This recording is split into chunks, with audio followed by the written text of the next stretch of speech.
Welcome to the Great British Crochet Off, a series where every single week I crochet something inspired by an episode of the Great British Bake Off. This is Series 9, Episode 6, Pastry Week. As always, I will not be discussing who left or who got Star Baker. I will be discussing these specific challenges, so if you're doing a watch along, because this series is available on Netflix in the US, you can hit this little bookmark button down here and save this episode until after you've watched this week's episode of the Great British Bake Off. So let's get to the Pastry Week challenges for this week. The first one they had to do, the signature, was samosas, and they had to do 6 savory and 6 sweet, so they had to come up with a recipe for each kind. And then they did, for the technical, it was puits d'amour, which was, I think it's like wells of love. It's this complicated little French pastry. You have to do like a puff and a choux and all sorts of other, look them up. They are complicated little pastries. And then their final challenge was to do a banquet pie. So like a big old show-stopping pie centerpiece.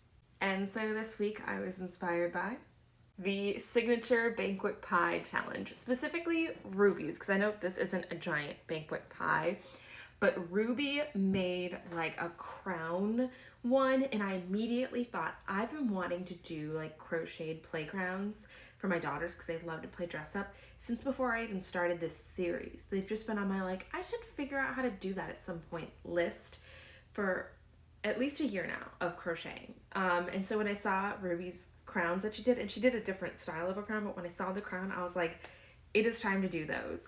I had already ordered this metallic yarn. You can see how metallic-y it is a little bit closer to the camera, for another project, and I had never gotten the gold before, but I always get the silver for another project that I do, this jellyfish void fish back here.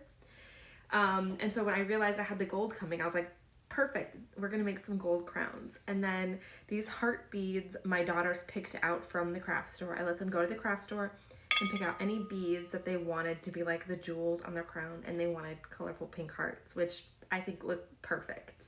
So they're nice and stretchy and comfortable because I made them with the rib stitch because I wanted this to be something comfortable.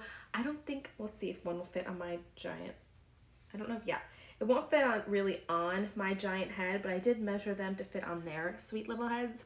So they can wear them like on the top of their head, but then they can also kind of wear them as like a headband to kind of push their hair back. That's one of the reasons why I went with the rib stitch, because I did want this to be like semi-functional as a headband, but I think they're so stinking cute and they came together really fast.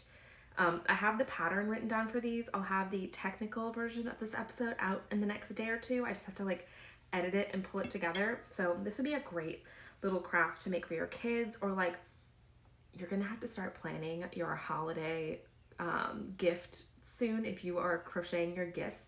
These would be so great if you had like a number of kids in your life, and you could do all different kinds of beads, all different kinds of like colors for them. I'm a huge fan. So that finishes us out for Pastry Week. I will see you guys next week for Vegan Week, and luckily I already have it planned. And a weight is definitely taken off my shoulder when I get my bake off for the week planned. So I can't wait to see you guys for it.